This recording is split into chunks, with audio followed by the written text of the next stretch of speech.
इसे उठाकर अपने हाथ लिए चलो। नहीं नहीं डाकू महाराज, मुझे माफ कर दो।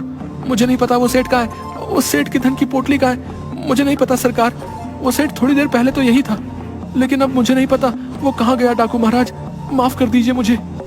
तभी सोमू की पत्नी वहाँ आती है और डाकुओं के उस्ताद से कहती है, नहीं नहीं छोड़ दीजिए इन्हें, मेरे पति ने कुछ नहीं किया। मैं आपको बताती हूँ, आपको सेठ की धन की पोटली ही चाहिए ना? धन की पोटली यहाँ मेरे घर में जमीन के नीचे गड़ी दफन है। आप उस पोटली को ले जाइए, लेकिन मेरे पति को छोड़ दीजिए। अच्छा, तो तेत ने धन की पोतली यहाँ छुपाई है। उस्ताद मैं बोलता हूँ, जल्दी से जमीन खोदकर निकाल लीजिए धन की पोतली। हाँ। तुम लोग क्या देख रहे हो? जल्दी से जमीन खोदना चालू करो बे। तभी वो डाकू सोमू के घर में जमीन खोदने लगते हैं, लेकिन काफी देर तक उन्हें कोई भी धन की पोटली नहीं मिलती। अरे यहाँ तो कुछ भी नहीं है। आखिर कहाँ गई सेठ की धन की पोटली? तुम दोनों मेरे साथ मजाक कर रहे हो? तुम दोनों उस सेठ का धन अकेले ही हड़पना चाहते हो? हम लुटेरे डाकू हैं, हमारे साथ होशियारी करते हो? अरे तलकाल, ये दोनों पति पत्नी हमारे साथ मजाक के मूड में नजर आते हैं। इन्हें नहीं पता हम तो मामूली दातू नहीं है, हम लुटेरे दातू हैं। देखो तुम दोनों, सीधे सीधे बता दो कहाँ छुपा रखा है ठेठ का धन, वरना तुम दोनों अपनी दान से हाथ धो बैठोगे। हाँ। तभी वहाँ पर सेठ आ जाता है। सेठ को देखकर सोमू और उसकी पत्नी हैरान हो जाते हैं। अच्छा हुआ थे तुम ही यहाँ आ गए, वरना हमारे उस्ताद तुम्हें कहीं से भी ढूंढ निकालते। हाँ हाँ। डाकू महाराज, आप इन दोनों मासूम पति पत्नी को छोड़ दीजिए। इन्हें नहीं मालूम कि मैंने अपना धन कहाँ छुपाया है। जब समूह की आंख लग गई थी तो मैं खुद ही उठकर अपने धन की रखवाली करने लगा, और मैंने तुम्हें आता देख लिया था, इसलिए मैं अपने धन की पोटली उठाकर वहां से भाग गया। तुम चलो मेरे साथ डाकू महाराज, मैं आपको अपने धन की पोटली देता हूँ, लेकिन सोमू को छोड़ दो।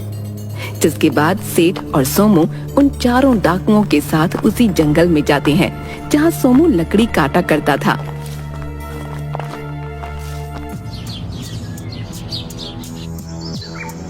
ओए तेत, खट्टर बता कहाँ छुपाई है तुमने धन की पोतली? जल्दी बता, दिमाग की थोती मतकल बता रहा हूँ। हाँ। डाकू महाराज, मैंने अपने धन की पोटली यहाँ जंगल में जमीन के नीचे छुपा दी थी। तुम मेरी धन की पोटली निकाल कर ले जाओ। सोमू सेठ की ये बात सुनकर बहुत हैरान हो जाता है, क्योंकि ये तो वही जगह है जहाँ पर सोमू ने अपना धन छुपाया था। अच्छा, हमसे होशियारी करता है। हम लुटेरे डाकू हैं। हाँ सेठ, अब देख, हम तेरा सारा धन ले जाएंगे। तभी डाकू जंगल में जमीन खोदकर वो धन की पोटली निकालते हैं। तभी सोमू ये देखकर हैरान हो जाता है, क्योंकि वो तो सोमू की ही धन की पोटली थी।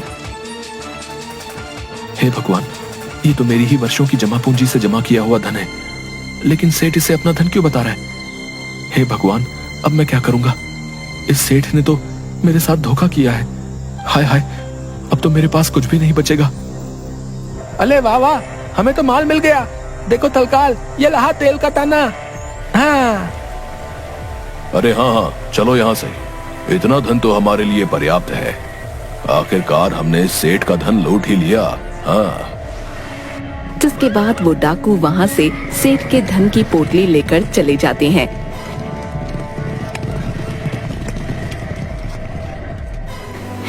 सेठ जी, आपने ऐसा क्यों किया? आपने अपना धन न देकर उन लुटेरे डाकुओं को मेरी बहुत मेहनत से जमा की हुई पूंजी को ले जाने दिया, और अपना काफी सारा धन न जाने कहाँ छुपा दिया। ये आपने अच्छा नहीं किया सेठ जी। अब मैं क्या करूंगा? अरे अरे सोमू, तुम दुखी मत हो। मैंने तुम्हारे साथ कोई अन्याय नहीं किया है।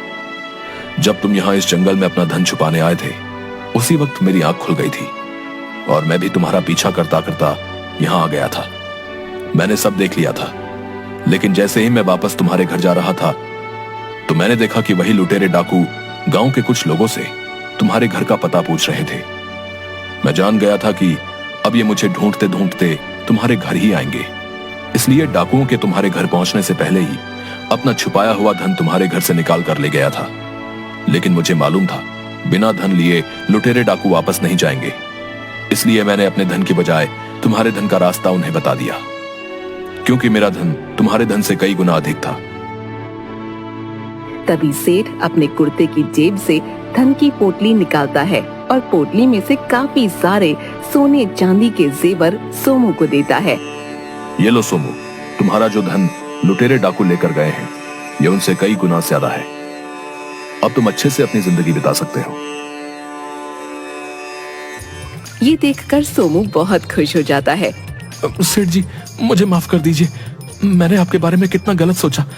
मुझे लगा आपने उन लुटेरे डाकुओं को अपना धन न देकर मेरे धन का रास्ता उन्हें बता दिया, तो आपने मेरे साथ अन्याय किया। लेकिन आपने तो मुझे ये सोने चांदी के जेवर देकर मेरी नैया ही पार लगा दी है। हाँ, आपका बहुत बहुत धन्यवाद सेठ जी। आपने अपनी सूझबूझ से उन लुटेरे डाकुओं को अच्छा बेवकूफ बनाया है।